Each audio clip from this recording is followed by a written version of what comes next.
تو سیدنا حسین رضی اللہ تعالیٰ عنہ کے فضائل تو بہت ہیں، اور یہ سب سے بڑی فضیلت ہے۔ حضور کیا فرما رکھے گئے؟ سیدہ شباب اہل الجنہ، یہ جنت کے جوانوں کے سردار ہیں۔ حضور فرما رہے ہیں حسین میری جنت کی خوشبو ہے۔ حضور فرما رہے ہیں حسین مجھ سے اور میں حسین سے ہوں۔ ایک دن حضور کی گود میں حضرت حسین ہیں، حضور چوم بھی رہے ہیں اور سونگ بھی رہے ہیں۔ کسی صحابی نے پوچھا اللہ کے محبوب یہ چومنا تو سمجھ آتا ہے، یہ سونگنا آج نئی بات دیکھی ہے؟ فرمایا میں نے جو جنت میں معراج والی رات خوشبو سونگی تھی وہ مجھے حسین کے بالوں سے خوشبو آ رہی ہے۔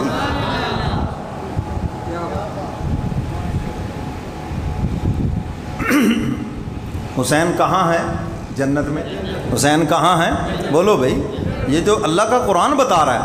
فرمایا وَلَا تَقُولُوا لِمَن يُقْتَلُ فِي سَبِيلِ اللَّهِ أَمْوَاتٌ، اللہ کے راستے میں جو شہید ہو جائیں انہیں مردہ نہ کہو، بل احیاء وَلَٰكِن لَّا تَشْعُرُونَ، بلکہ وہ زندہ ہیں اور تمہیں ان کی زندگی کا شعور نہیں۔ علامہ اقبال سے کسی نے کہا آپ حسین کا ماتم کیوں نہیں کرتے؟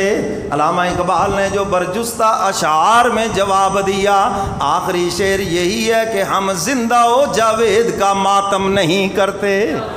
کسی کا باپ گھر میں زندہ بیٹھا ہو اور وہ گلی میں ابا کا ماتم کرے، اور بے وقوف ہو گئے ہو یار، پاگل ہو گئے تم ہیں؟ اور قرآن کہہ رہا ہے حسین تو زندہ ہے، وَالْأَحْيَاءُ عِندَ رَبِّهِمْ يُرْزَقُونَ، انہیں جنت میں رزق دیا جاتا ہے اور عمدہ رزق دیا جاتا ہے۔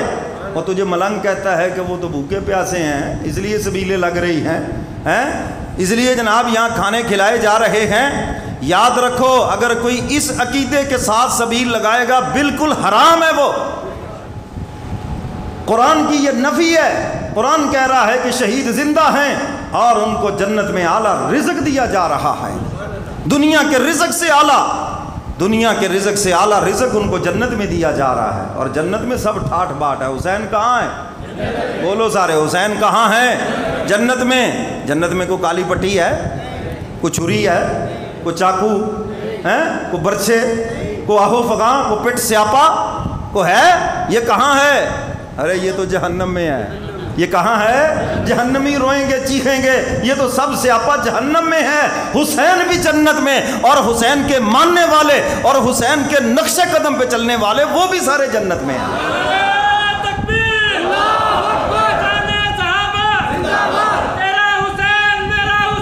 واہ حسین، جو حسین نے قربانی دی ہم تو انہیں سلام پیش کرتے ہیں، ہم تو انہیں خراج تحسین پیش کرتے ہیں۔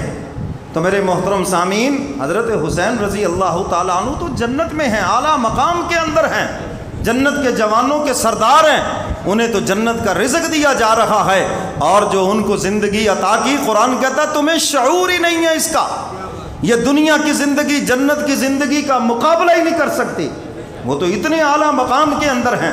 تو گھٹیا باتیں کرتا ہے چوکوں میں بیٹھ کر، ہے کبھی ان کے خاندان کی، کبھی کس کی، کبھی کس کی، وہ تو بڑی شان والے ہیں، اور اوپر سے کہتے ہیں جی سارا خاندان تو کربلا میں شہید ہو گیا۔ کوئی شک نہیں، حضرت زین العابدین 8 سال کے بیمار تھے، اور ساری زندگی انہوں نے کربلا کے متعلق گفتگو ہی نہیں کی، زبان ہی نہیں کھولی۔ یہ راوی کہاں بیٹھا تھا جو ساری روایتیں لکھ رہا تھا؟ بیٹھا کیوں جی؟ اس کو حسین کے ساتھ شہید نہیں ہونا چاہیے تھا؟ یہ روایتیں آج کل بھی ویسے ایسے راوی موجود ہیں، آدمی ڈوب رہا ہو اس کو بچائیں گے نہیں، ویڈیو بنائیں گے، اس کی عکس بندی کریں گے، جی ایسے ڈوبا، ایسے ٹانگ اوپر ہوئی، ایسے بازو نیچے ہوا، ایسے جناب وہ ختم ہو گیا۔ کیوں جی؟ ایسے ہے یہ نہیں، اگر یہ اس کو بچانے کے لیے کود پڑتے تو شاید وہ بیچارہ بچ ہی جاتا۔ یہ میرا خیال یہ سارے اسی کی نسل سے اکٹھے ہو گئے ہیں۔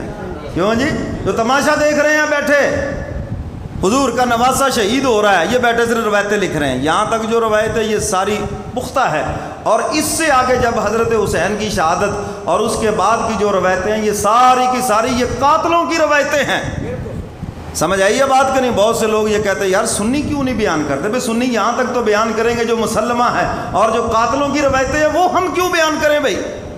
ہمارا تو امام اہل سنت حضرت حسین اہل سنت کے امام ہیں، ہم ان کی عظمت کو بیان کریں گے، ہم ان کی شان کو بیان کریں گے، اور ان کی شہادت کے بعد ان کے جنت کے اعلیٰ مقام کو بیان کریں گے۔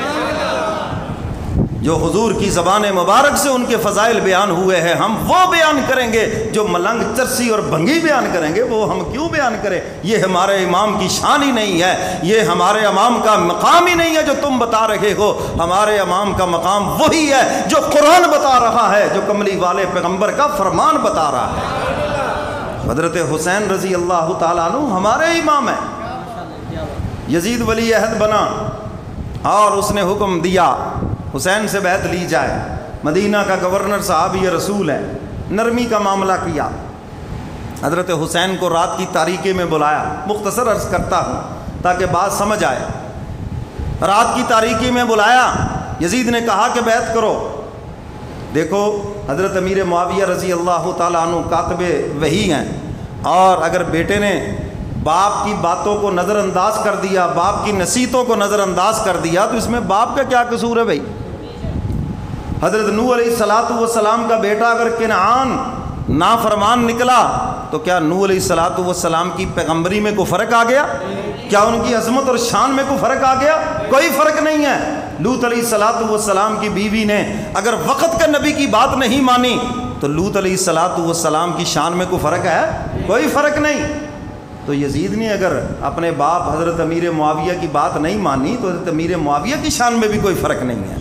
کیوں جی، سمجھ آ رہی ہے بات کہ نہیں؟ اس لیے اپنے ذہن بالکل صاف کر لیں۔ کاتب وحی ہیں سیدنا امیر معاویہ رضی اللہ تعالیٰ عنہ، اور ان کی بہن حضور کے نکاح کے اندر ہیں، حضور کے یہ برادر نسبتی ہیں، اس رشتے کو سامنے رکھیں۔ تو میرے محترم سامعین، ایک دن حضور گھر تشریف لائے، دیکھا حضور کی بیوی حضرت معاویہ کی بہن معاویہ کے سر کو دھو رہی ہیں۔ تو حضور نے فرمایا تمہیں اپنے بھائی سے بہت پیار ہے، ویسے بھی بہنوں کو بھائیوں سے پیار بڑا ہوتا ہے۔ جی مجھے بہت پیار ہے۔